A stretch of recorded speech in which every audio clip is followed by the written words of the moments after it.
Hashem to save us. Morning, dear friends. Welcome. Thank you for joining. It is Tuesday, the 28th of Adar, and we are deep into March 21st. It's a Tuesday. We're studying the entire Talmud, one page, one line at a time. Presently, it's Masechah Shabbos. No, it's not Masechah Pesachim. We have to recreate those neural pathways. And we are studying the first chapter of Pesachim. It's Daled Amud Beis. We've started an interesting discussion, in my opinion. The question of, now that we've established when the B'dikas Chametz has to be done, the question is who, under certain, usually it's straightforward. The homeowner, the resident has to check for the Chametz. What if it's more complicated, like a landlord-tenant situation? Who is responsible? So the simple metrics, the simple formula is who has control over the property on the time of the obligation to do the b'dikas chametz, and so that's pretty simple. The question then becomes, what if we don't know who did b'dika, or what if we know the guy whose job was to do b'dikas chametz is AWOL, or at the very least we cannot find him, and absent modern technology, you cannot send a telegram or an email or a text or a WhatsApp or a voice or a video chat. So what do? So the Gemara shows us, although this was really an attempt to figure out whose responsibility is to do B'dika, but the Gemara shows us that you can rely on anyone that was involved that could have done the B'dika to say they did so.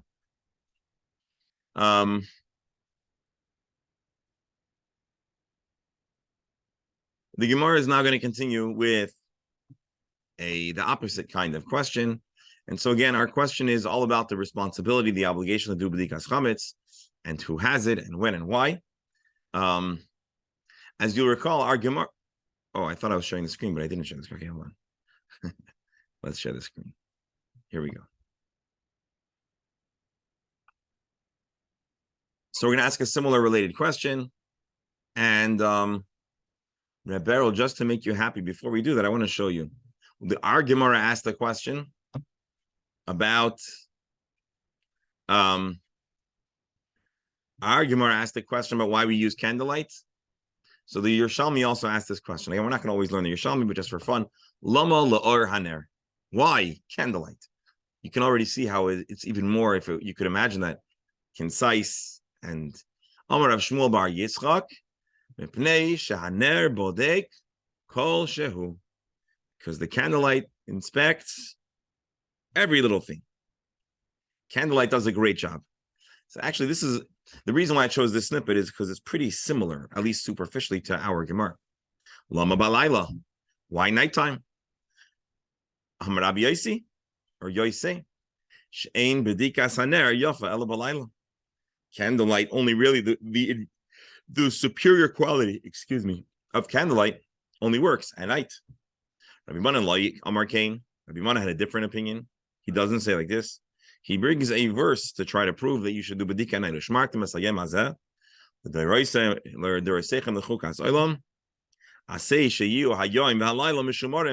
We want to have the day and the night both protected from chametz. So the Gemara says, hold on. So step back up. We also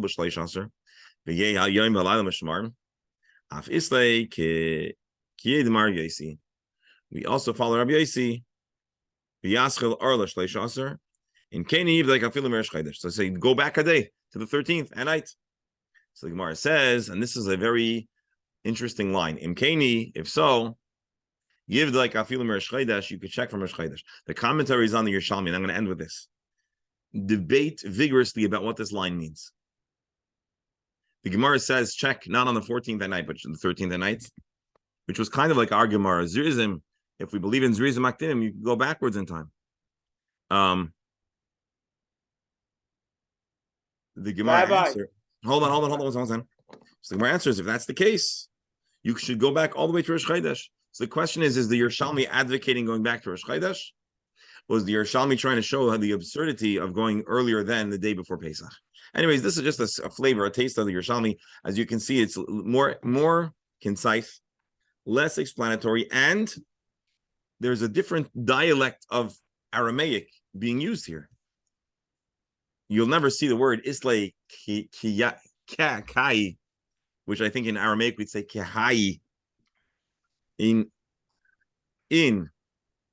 Kani, that's also a word you'll never find in the Gemara Bavli, to my knowledge. Anyways, just a little snippet, just a little flavor. Rabbi, yes. Just a quick remark. We have in the Haggadah, Yochel Merosh Chodesh. In regards to what? And in regards to preparing, etc. What is the Haggadah say, Yochel Merosh Chodesh? I gave you the first line. Give me the second. I'm asking a question. You asked the question based on Haggadah. So I want to challenge you. What is the context of Yochel Merosh Chodesh? I don't recall the total context, actually. Safaria, come to the rescue. Yochel Merosh Chodesh. I would think that from Rosh Chodesh, you discuss Yitzias Mitzrayim. So you're right. It's the same. It's a similar line of questioning, but about a different mitzvah. Okay. Sorry. No, don't be sorry. On the contrary, it was a good. Rabbi. It was a good doctor. Two quick comments. One, perhaps the idea that you could go back was prescient in terms of some people go on vacation, and the idea that you could do Badika beforehand, close shop, put a lock on, and you're okay. But that's not what I wanted to focus on. Before you go to what you wanted to say, we're going to see that in our Gemara. Okay. You could. But what I wanted to focus on, something came up yesterday that was gnawing at me in terms of trying to come up with other examples. Has to do with using children. Forget about women, adult women or adult. Okay, but the idea of like anybody could say, oh, okay, it was inspected. Are there other examples of that category being acceptable to make a decision on which you're going to perform a mitzvah? That's an interesting question. I am not immediately sure offhand. I believe there may be some, but what we saw in the Gemara is that the Chazal, generally a child, or let me say like this. I didn't emphasize this yesterday, but what we're saying really is that the kids did B'dikas Chametz, or the individual who's attesting is not only attesting that, or not necessarily attesting that the individual who left town did B'dika, but they're saying I did B'dika. And we're saying if we trust that they have the ability to do B'dika, we're going to trust their word that they did the B'dika. Even if under certain circumstances, halachically, there are additional restrictions about testimony. Where this question would come up, and I'm not saying this is a perfect parallel, but where your line of questioning would be very interesting is, for example, kashrus. If a kid were to tell you this food is, that's what you're...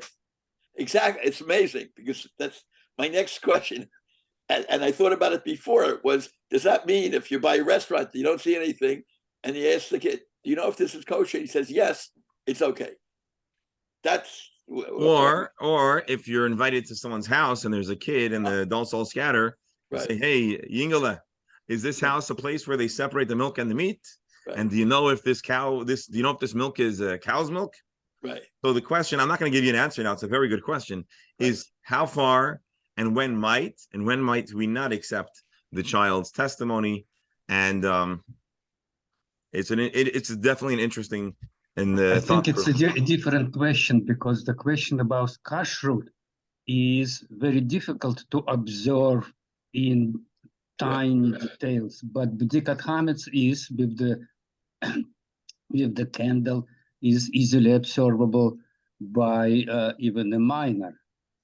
On the other hand, an interesting exclusion why indeed the sages decided to accept the testimony of a minor in this situation, when usually they don't. Yeah, it looks like, if you'll ask me, the sages are trying to not make Pesach an overly unpleasant experience.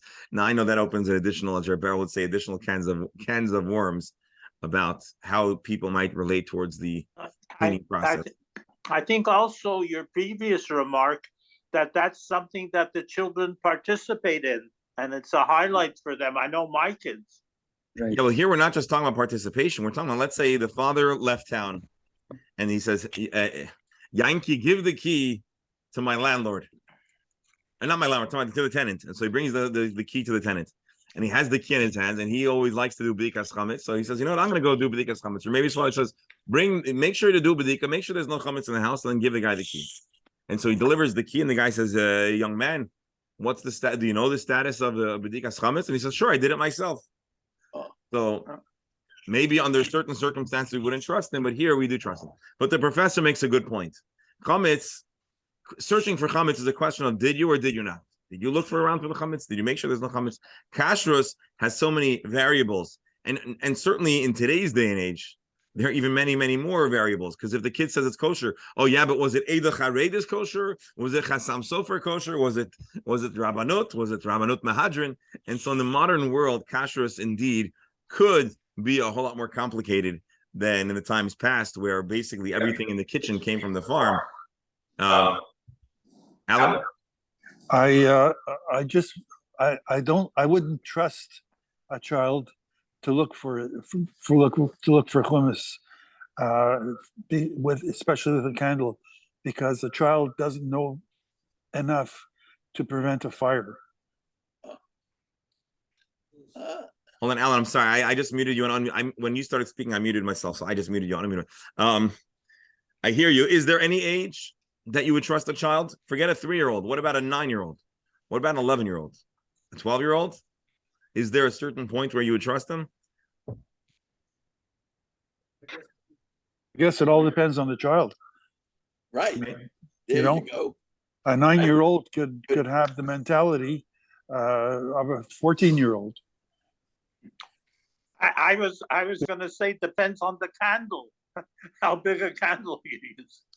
And also, let's consider what the room looks like. Is it a little square hotel room, or is it a 9-bedroom villa?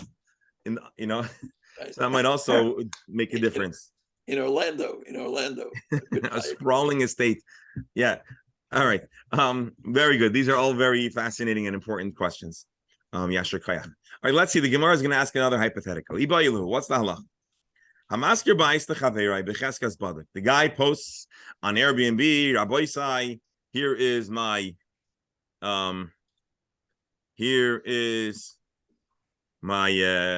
house for rent. It includes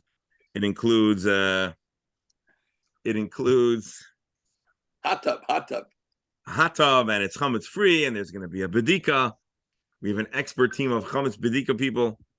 And then the guy shows up, Erev Pesach, he brings his luggage in, and there's a big loaf of bread and a hot dog bun with a hot dog, half-eaten hot dog in it, and there's pretzels. Mahu. Is it like a mekach or not? Does it undo the lease? Rashi. If the renter says, hey, this is not what I signed up for, and he tries to get a refund through Airbnb, then you have to see the Airbnb from print.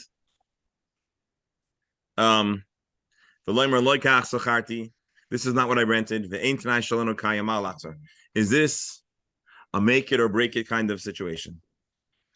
In the contractual is in the laws of the contract of a lease, does this break up the sale?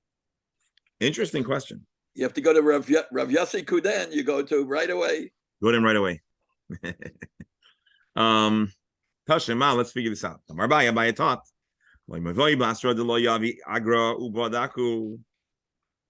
Of course, in a place where you hire someone, where you don't hire someone, you do your own bidika. Where there's certainly people who would rather do the mitzvah themselves. Even in a place where typically one hires someone else to do the bidika, a person would be lucky to have the opportunity to deal with it himself instead of the landlord. Meaning, a person is so keen to observe a mitzvah that he would not blow up a deal just because now he gets to have the opportunity to be involved in the mitzvah. This might sound very surprising to you. But there you have it. Rashi,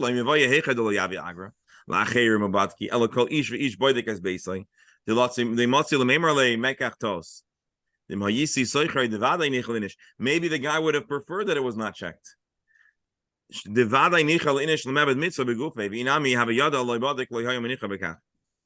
A person was certainly do b'dika.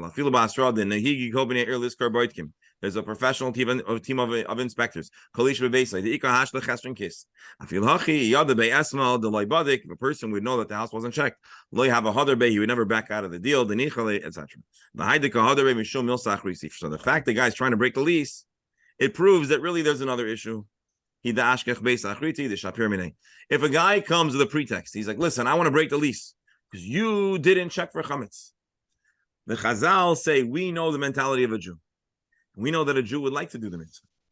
You're using this as an excuse. It's only a pretext, and you have another issue. And that's what, by the way, if you know, Rashi set this up very carefully.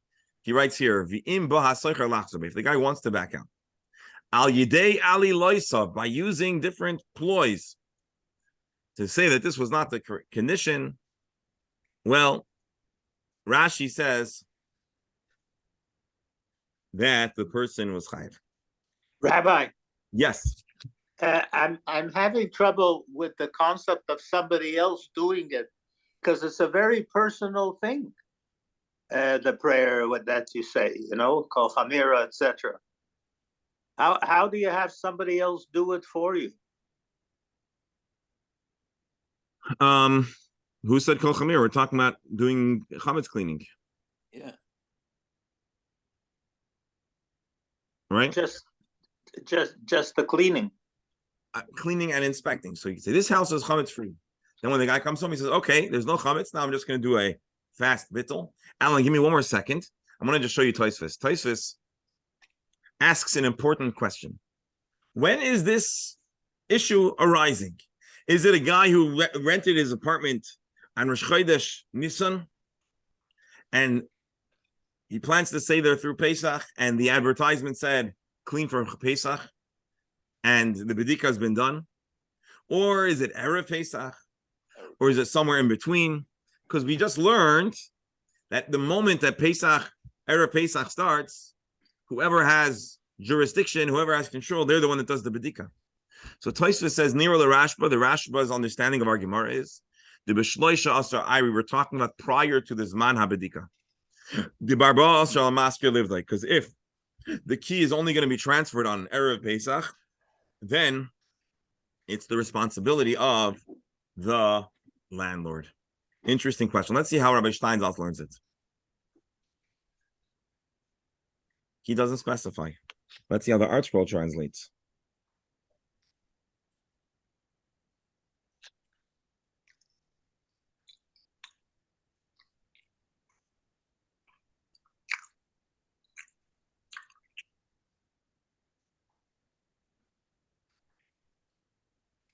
So most of the commentaries, Rashi doesn't specify, but a few Achronim point out, the default reading here is that we're probably talking about on Erev Pesach.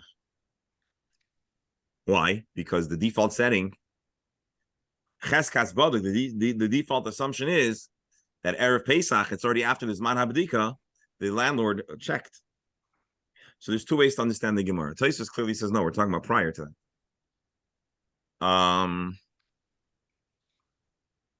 Rabbi, realistically, it makes sense. A person could be delayed, and he gets there the last minute. So basically, the Maharsha points out the Ran says one way, the Rashba and Tosfos say another way, and it's an interesting question which has vast implications. But we'll keep it simple.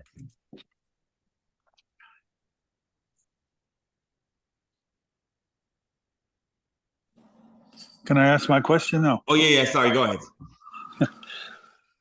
We're talking about right now. We're talking about today's time in searching for the chumetz, but in the time of the writing of the Gemara, most of the floors in the homes were earth. So how do they?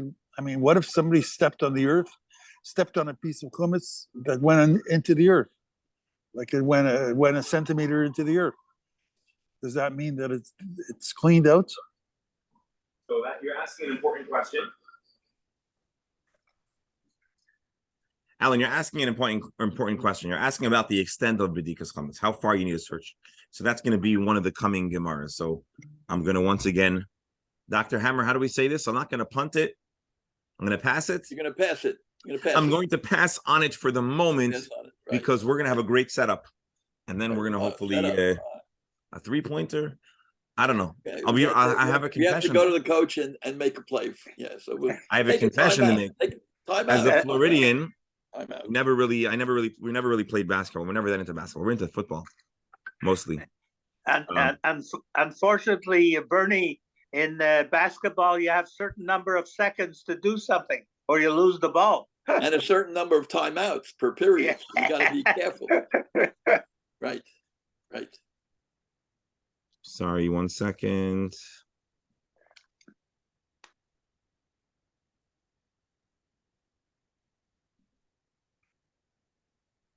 By the way, something to celebrate, the Israeli hockey team won some kind of championship in Iceland, I think, international hockey.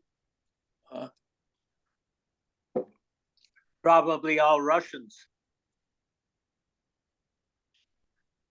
And the Israel baseball team only won one of their games, which I happened to be at the first game, and only one player on the entire team was actually Israeli. The others were Jewish by liberal interpretation, but only one of the, I think, 20-something were actually Israeli. The other countries are the opposite. They're born there, and then they play elsewhere. Right.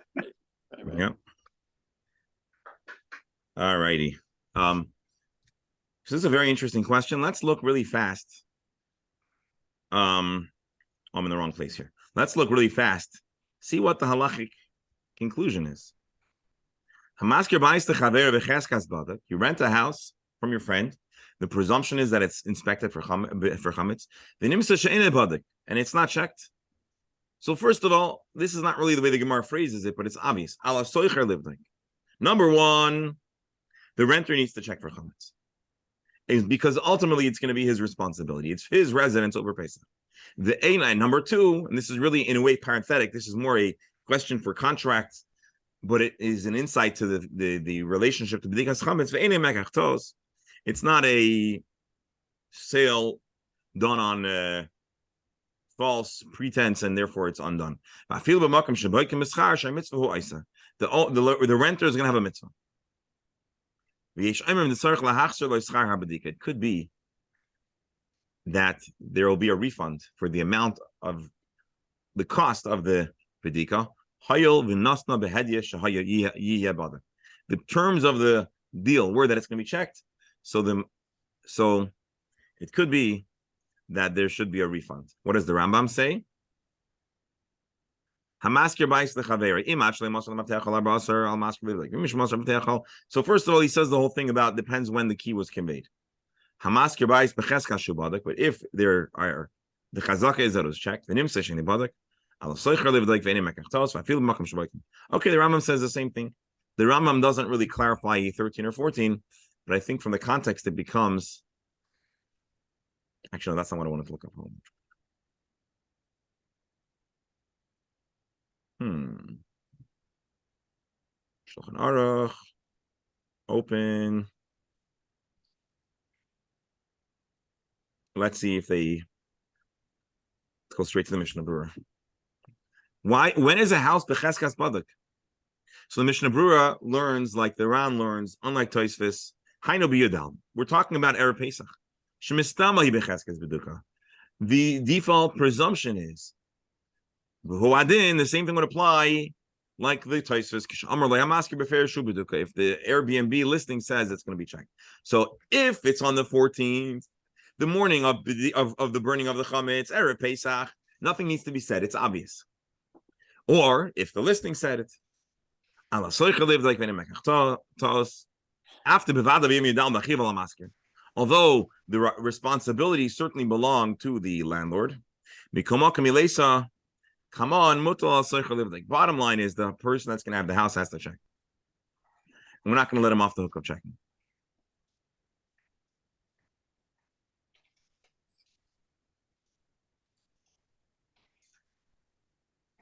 All right, there we have it. Next question. I didn't say it explicitly, but we should say it now. Today's going to be the funeral for Mendel. So we'll dedicate our learning for Mendel Wolf. Ben Baruch Laser. He's in the Shama Shavan Aliyah. His life tragic and young. And we daven for only good news for him and for all of Klal Yisrael. And if anyone is local and has the kayach to schlep, the funeral is going to be out in Lake Worth, which is a good hour away, but certainly a good thing to show kavod for anyone that's able to. Anyways, and we shall only have good news and healthy news and happy news, and Hashem shall send the chama and bracha to the family, community, the Klal Yisrael. All right, let's go back into the Gemara. Oh, and I'll just say it here. Hold on one second. All right, so we'll continue here. Tanan Hassam, a Mishnah that teaches as follows on the subject of when exactly we burn the chametz. Rabbi Meir Omer Oichlim Kol Chamesh. Chametz can be consumed the 5th hour of the day. And then what we call beer chametz, the sreif of chametz, happens at the beginning of the 6th hour. That's the opinion of Rabbi Meir. Eat the 5th hour, burn the 6th hour. Rabbi Yehuda Omer. Rabbi Yehuda says no. People are not so good at we need extra time. Eichlin kol arba.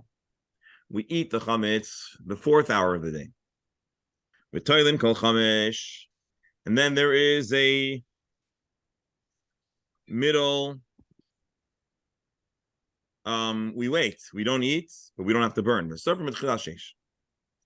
2 opinions in the Mishnah about precisely when what the halachic obligations are on Erev Pesach. So the Gemara comments, the Kuli Alma Mia Chametz Misheshoy Sumayla Asar, but what we see here is there is a consensus that from the 6th hour there's no chametz to be eaten. Minalan, what is the source? What is the proof? What's the background that we don't eat chametz after midday on Erev Pesach? Rashi Tan Hasam Garsina and Va'afal Gav de Perkinhi. Rashi notes that usually Tanan Hasam would mean it's in another Masechta, but here it's from our Masechta, and we're going to see it soon. Don't wait till the end of the 6th hour. So basically, from the beginning of the 7th hour, from midday, you have to burn the chametz. But you start burning the chametz an hour before the deadline. A person has a lot of ability to make a mistake and eat chametz. So Rashi explains that the reason why Rabbi Yehuda puts a greater buffer zone, again, the deadline, pardon me for using that word, of not having chametz in your possession is midday, which would be the beginning of the 7th hour. 6:59. Now again, I know hold on, it's confusing. Let's go to 12 or 11:59. Let's say 11:59. Sunrise is at 6 and sunset is at 6. Let's say 12 hours. So 11. Help me out with my math over here. 11:59 would be midday. 12 o'clock would be already. So the reason why the Gemara talks about 4, 5, and 6 is we're talking about hours since sunrise, since daylight. So the deadline is the middle of the day, which we're calling here the 7th hour. So the question is, how much of a buffer does there need to be? Rabbi Yehuda says we need to give more time because people will inadvertently eat. You don't have to. You cannot eat. You don't need to burn it. But you can still have it in your possession. You can feed it to animals. But you shouldn't eat it himself. The kuli almami asur. Everyone in the Mishnah seems to have a consensus. The chametz is also from the beginning of the 6th hour. Where is this from? And Rashi points out. Where is this? And where is this in the Torah? If the prohibition was until nightfall, basically, if the prohibition was not in the middle of the day, the Chachamim wouldn't be making these restrictions. So obviously there is a restriction. What exactly is the reason behind it? So the Gemara now is going to go into understanding the prohibition of chametz on Erev Pesach. Amar Abaye, Terei, Kroi, Ksivi. We have two psukim that describe the prohibition of chametz. Ksiv, one pasuk says, Shivas yamim sa'ar lo yimatza b'vateichem. 7 days. There should be no chametz found. Oh, you're okay. Shivas yamim sa'ar lo yimatza b'vateichem. 7 days, there should be no leaven in your house. In another pasuk, it says you should eliminate chametz on the first day. Hold on, I thought you're not allowed to have chametz on the first day. How could you then say that you should eliminate chametz on the first day? For the purpose of this year, why don't we open up and expand these two psukim so we could view them? We read on Shabbos the portion of HaChodesh. And the portion of HaChodesh discusses the Karban Pesach. Remember this? Is this familiar? HaChodesh hazeh lachem rishon hu l'chad shesham. And then we start talking about the prohibition of chametz. So we say, Shivas yamim matzah yisteichelu, you eat matzah 7 days. So the first day you should eliminate the chametz. And then 3 psukim later it says, Shivas yamim sarli matzah v'teichem. You shouldn't have it for 7 days. And we know that Pesach biblically is a 7-day holiday. So what's going on? How does this work? HaKetzad, we have a contradiction about the first day. Just, actually, when it says here Yom HaRishon, we don't actually mean the first day of Pesach. The rabbis, Arba, also the beer. We're actually including Erev Pesach as the first day for the purposes of beer chametz. This is a confusing verse, but this is how the Chazal learn it. Rashi, Shivas Yomim Sol Matzah B'Vetechem, Afilu Sha'achas B'Techa Shiva. Not 1 day should one eat chametz in these 7 days. And it also said here, so Rashi is explaining the contradiction that we already explained. Okay, so how do we make sense of this? The rabbis, we must conclude that the Rishon here does not mean Pesach, it means Erev Pesach. And so here we have Abaye's explanation. How do we know that chametz is eliminated on Erev Pesach and not at sunset? And so this is how we know it, because the verse clearly must be talking about b'dikas beer chametz on Erev Pesach.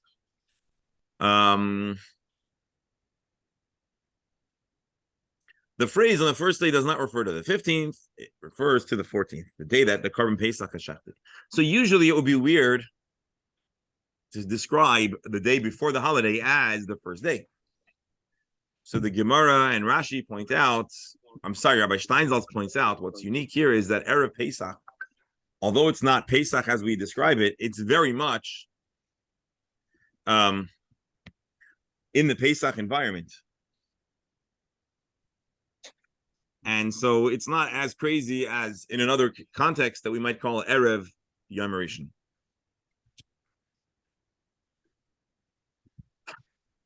The Gemara is not satisfied yet. The Ema, how do I know that the 2 verses are coming to teach us about Erev Pesach? The Ema or maybe actually it's teaching us that you destroy the chametz at the first night of Pesach. Rashi, you don't wait till the morning. On the first day, right in the beginning, destroy the chametz. Because the word Shivas Yamim. Oh, the first pasuk. Let's go back here.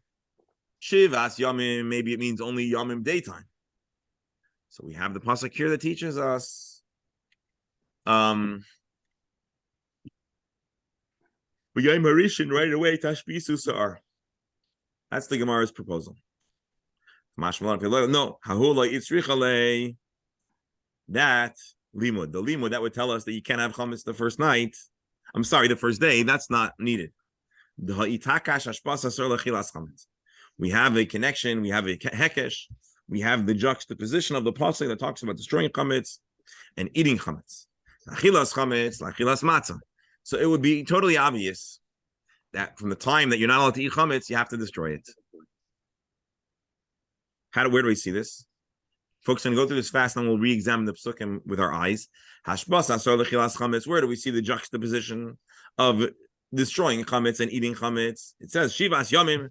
So the fact that the same pasuk in the same breath prohibits eating and says to destroy tells us that it is obvious at the moment you're not allowed to eat chametz, you're already not allowed to own chametz. So the pasuk is not teaching us that you burn chametz at the nighttime. And where do we see that the chametz is juxtaposed to eating matzah? It says ki kol machmetzes lo yisechelu b'chol moishe v'yisechem toichlo matzos. My matzah says be'erev toichlo matzos. So here's what we know: the night of Pesach, we know this because of our practice. But how do we know this in its source? Well, the Torah says you eat matzah in the evening of Pesach, the eve of Pesach, and we know that matzah is compared to eating chametz. The time that you eat chametz. The time you eat matzah, you can't eat chametz. And we know that beer chametz is compared to eating chametz. The time that you cannot eat chametz, you must already not own chametz. So therefore, it's available to teach us. It's got to be describing Erev Pesach. Yom Rishon means Erev Pesach. So the Gemara says, okay, if we're already going to go that far, maybe we have to already be destroying the chametz on Erev Pesach, right? If we're already talking about it, if the Yom HaRishon is talking about Erev Pesach, and generally speaking, a day and a night is one unit, so maybe we have to do the Bedikas Chametz, the night of beer Chametz. Maybe when it says Ach b'Yom HaRishon,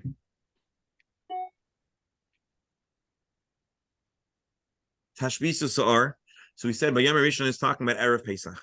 So maybe by Yom HaRishon means the night of B'dikas Chametz, you have to already burn the Chametz. The Gemara says no, it says clearly by Yom.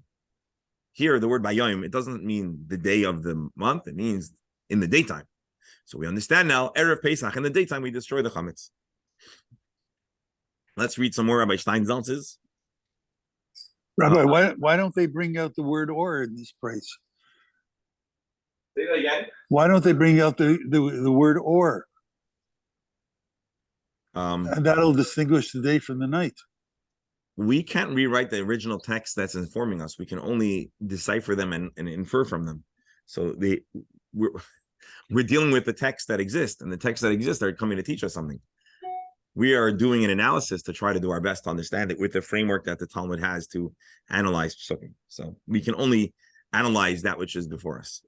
I hope that answers the question, but maybe anyway. No, so on the first day,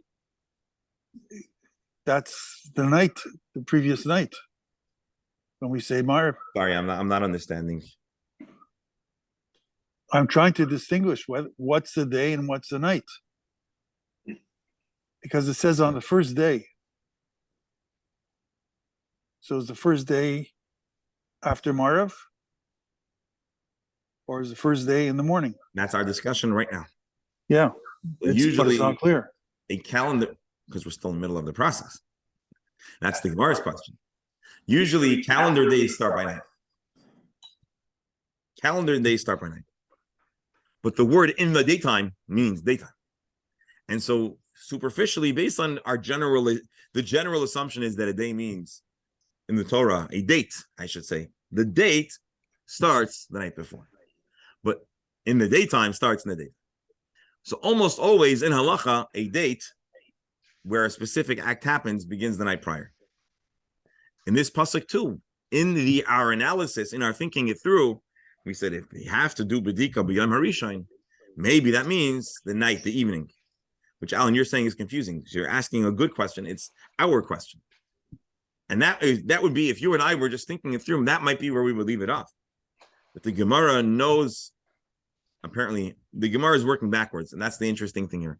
The Gemara knows the practice is to do B'dikas Chametz the night of the 14th, and to do Bir Chametz the day of the 15th.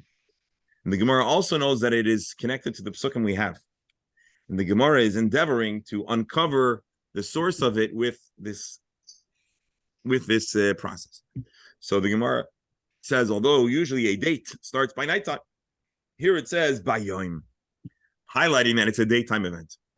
So Gemara says, okay, by Yom, But Ema Mitzafra, then it should be first thing in the morning.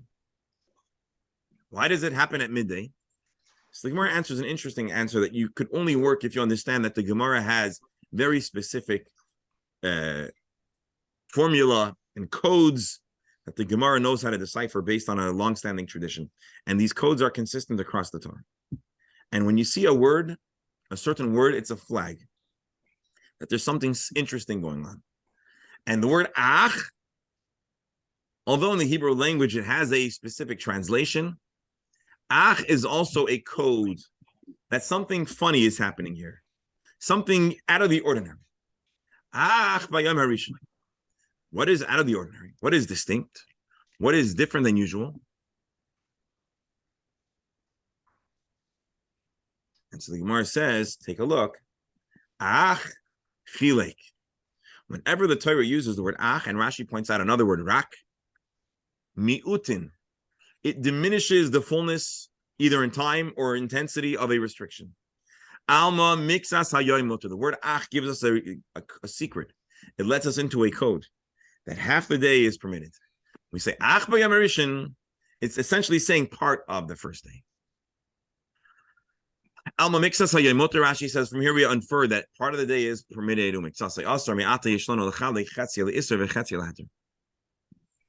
The Ika the Amar, there are others who say this is not really Rashi's style, but Rashi's quoting for us. Ach, who the word ach, who chutz b'gematria dalid aleph ches samach.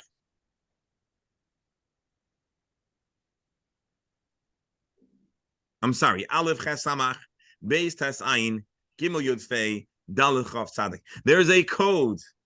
As you know, the Hebrew language, there are a number of codes. Those codes are most popular in the Kabbalistic world. But in the Drasha world as well, there is an occasional use of certain codes. The well-known code, which is not what we're talking about here, is called Atvash. There's an interchanging of the first and last letter of the Aleph base. Aleph and Taf, Beis and Shin. But there's another type of code where there's an alignment where the Aleph Beis are divided in three. And so you can interchange the letter Aleph Ches Samach. You can exchange Beis Tes Ayin. You can exchange Gimel Yud Fei. You can exchange Daled Chaf Tzadik. You can exchange Hey Lamed. And anyways, the Teufels Ches Tachas Aleph and Tzadik B'Makom. So there is another interesting formula to prove that the word Ach might mean Chatzi. And so let's read Rabbi Steinsaltz. If it says B'Yom, it should be the morning. The Gemara answers, you would have been right, except it says yet, ach. And the word yet, ach, divides. The connotation of the word yet is of restriction. In this context, it teaches that leaven is prohibited not for the whole day, but part of the day. One is obligated to remove the leaven, but only for the second half of the day. So ach and B'Yom together give us a power. Ach B'Yom Harishon is the most surprising and non-intuitive translation of the verse. So let's start off by Yom HaRishon. Usually Yom HaRishon means the first day of the holiday, but the Gemara by deduction says it cannot be the first day of the holiday because we are already totally out of chametz. Rabbi, give me 1 second. Give me 1 second. So then, okay. So we know it's not Erev. We know it's not Pesach. It's Erev Pesach. So when at Erev Pesach, I would think it would be the night before because most dates, most responsibilities start the night before. But the Gemara says no, by Yom, it's the daytime. So it means only the daytime. But hold on, how do I know it's not from the first thing in the morning at sunrise? So the word ach further. So basically, we start with a baseline. If it's talking about our Pesach, you should have to do B'dika nighttime. But there's a piece of data by Yoim, so we back up till the morning. And then there's the word ach, so we back up until midday. And so basically, but it's not an intuitive reading. It's based on a deep dependence on a well-known code of analysis that has to do with the formula that were presented to Chazal from Sinai. Professor. This is a very interesting approach that seems to open unlimited possibilities for interpretation. It's just a tradition that allows this letter substitutes, or no, we don't have the capacity today to do that. There's a specific set of codes. Sometimes we describe them as the 13 principles of Rabbi Shmuel, or the 20 So there's certain very distinct I principles. don't remember among those 13 principles substitution of letters. No. I'm sorry. I should have clarified. The substitution of letters was just, I think, Rashi throwing in an additional interesting insight. No, the substitution of letters is not available for halachic analysis. And actually, the word ach, virak, chalak also is not in the 13 principles. But it is it is a fundamental and frequently used principle that whenever there's the word ach or rak, I mean, even the word itself expresses a certain limitation, restriction, or surprise. Ach, but you should know. And so the Torah always, I believe always, whenever there's the word ach v'rak, it's going to teach us something out of the ordinary. That is a rule that is across the board. Rashi is just saying, by the way, if those who are intrigued by remez, there's actually an interesting, besides for the context of the word ach, in a certain gematria formula, it also actually means ch1, you split in half. But I don't think Rashi is saying that's the reason why we use that formula by ach. Rashi is just throwing us a bone. Now, you're asking a good question. Number one, this whole formula is of deduction and analysis is interesting. And certainly this idea of even introducing gematria is also atypical. I ordered a few svarim on Pesachim that hasn't arrived yet. When the books arrive, I'm certain that the super commentaries on Rashi, meaning the commentaries that always probe into Rashi, certainly are going to ask the question of, since when is Rashi into gematria, and what inspired him to put this out over here? I don't have the answer for you, but I could tell you that that's not the reason behind, and we cannot use gematria just to rearrange psukim. We know that ach does splits in half, or that ach does something out of the ordinary, and Rashi just saying, FYI, there's something cute and interesting that on the word ach.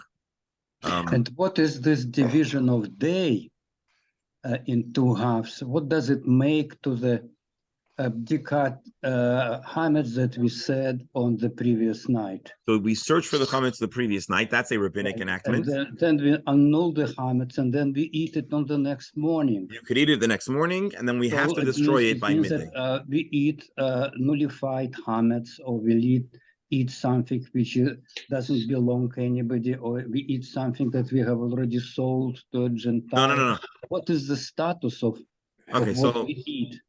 So let me back up for a second. The Gemara is going to discuss more of it, but I just want to give the basic overview. The Gemara deduces, based on a mission that we're going to read soon, that one cannot own chametz even on Erev Pesach. How do we know this? Because all of the rabbis who argue about the precise time of destroying the chametz and eating the chametz seem to agree that the cutoff is after 6, which is after noon, let's say.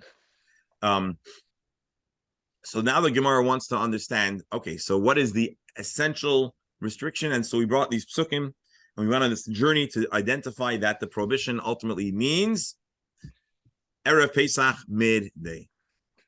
There are a few chidushim, there are a few anomalies or things that take a little bit of exploration, which is that a simple reading without having all the knowledge of without having access to the decoder, I would think that this pasuk is either talking about Pesach itself, which is a problem because it can't be. So by way of deduction, we understand that it's talking about Erev Pesach, and the Gemara soon is going to show us that there's a precedent to describe Erev as Yom Rishon. And then the Gemara, with further analysis or knowing the way that Chazal analyzed the psukim, inform us that we're talking about midday. All the other times, besides for the destruction and the consumption and the deadline for consuming chametz, are rabbinic. The Chachamim say if you're going to have to destroy the chametz by Erev Pesach, you need to do the bedika at your last ideal moment. What's the last ideal moment? The night before the deadline, at a time where you can use a candle when people are around. And so the Chazal say you should do bedikas chametz Erev Pesach, Erev, the night before when we do bedikas chametz. And then the rabbis further say, listen, eating is the biggest no-no. And so we're going to create a buffer from the real deadline to make sure no one eats chametz. And so there's a debate: is it the 4th hour or the 5th hour? And then we say, listen, if you have to destroy the chametz at the noon, you can't start destroying it at noon, and you need to be finished by noon. And so we back up an hour or two, depending on who we read in the Mishnah. And so basically, there's a rabbinic instruction. The Torah says you have to eliminate chametz. The rabbis, at least as Rashi explained, say that just to do it mentally or by declaration is insufficient. You actually need to do a bedika. You need to basically culminate, know where all your chametz is the night before. You need to burn or sell the chametz by the deadline for chametz. So, Professor, you asked the question, if there's a deadline and you have to get rid of the chametz by searching for it, and you've already sold the chametz, how are you eating the chametz? So the answer is that when the rabbis sell the chametz, if you're going to choose to sell the chametz, the rabbis in the contract, well, first of all, they sell it right around the time of the deadline. And I believe there's a clause that says that you're not going to be restricted from accessing the chametz. The sale will commence at the time of the prohibition of owning chametz. So we're not eating someone else's. There is no such clause in the formula of Dika. Why should there be? We nullify chametz, and then next morning we're nullifying the chametz that we have not identified. The chametz that we've identified, we're going to nullify again at the burning. As a matter of fact, hold on, you're asking important questions, and we are in a way getting ahead of ourselves. But sometimes it's good to get ahead of ourselves, so bear with me a moment. Why don't they include? Look at the language in Biur. Right. No, that's what I'm looking for. I want to show, but I thought it would be in the talking about what you don't know even. Right. So there's a difference between the language of Biur Chametz on the night of the Bedika and the day of the Bedika. Let me see where we can pull it up. Right. I mean, you could pull it out of a siddur, but I want to show it to you on the screen. All right, Siddur Ashkenaz, weekday, Shabbos, festivals. Why isn't Pesach included in festivals? That's not really fair. Right? Let's try this again. Siddur Eidot Mizrach will try. I mean, I have a feeling that the reason why you can't find Pesach is because they put it all in the Haggadah. But the problem is that they're going to put it in the Haggadah, they have to give us the Biur Chametz that's in the Haggadah. I told you it's a problem with the administration with Pirsume Nisa. They blew it. They left it out. Doctor, good gesagt. All right, I'm going to pull out a real. No, we're going to Google. Hold on.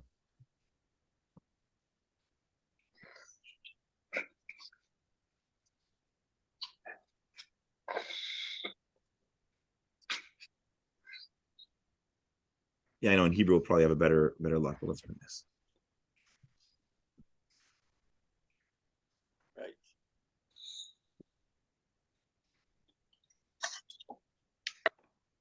Okay. After the search, one says, all leaven, anything leaven that is in my possession, which I have neither seen nor removed, and about which I'm unaware, shall be considered nullified and ownerless as the dust of the earth. And then after the burning, we say all leaven and anything leaven that is in my possession, whether I have seen it or not, whether I've observed it or not, whether I've removed it or not. So the first biur, the first declaration of nullifying chametz is only about chametz we didn't find. The chametz that we found, we plan to use, so we're not going to nullify it. But then the next day there's a deadline, we have to burn it, and then we say this covers everything. Maybe I found it and forgot about it, etc. And so there is sure I understand this English correctly, but it seems to me that we say that I nullify the chametz that I haven't removed. It means that if I have a piece of bread on my shelf, it is nullified because I didn't remove it. So I can eat it next morning. Correct. But I have already nullified it because I haven't removed this piece of bread. The language here, and again, I would have rather have the Hebrew language. I just couldn't find it in the Safari. I'm sure it's there. I just didn't, I stopped searching for it. The language of the Bedika here, or the Biur, or the Bittel, here is only the things that I haven't found, which I have neither seen nor removed.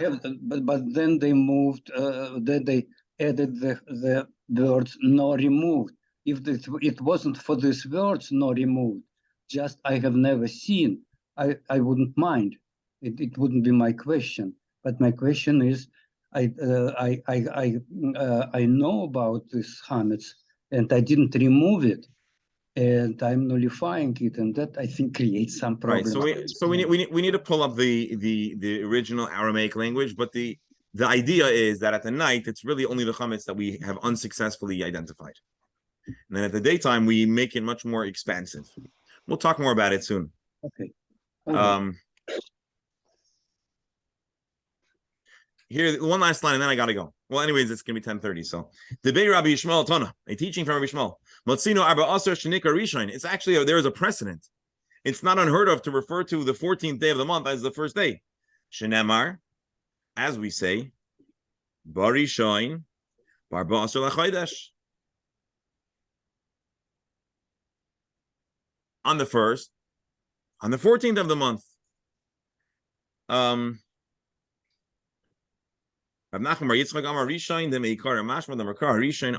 discuss this next time, tomorrow. So I want to thank you for joining again. This should all be a blessing for our Chabur and for Klal Yisrael and Lila Nishmas, Mendel, Wolf, Ben, Baruch, Laser. Wishing everyone a wonderful day.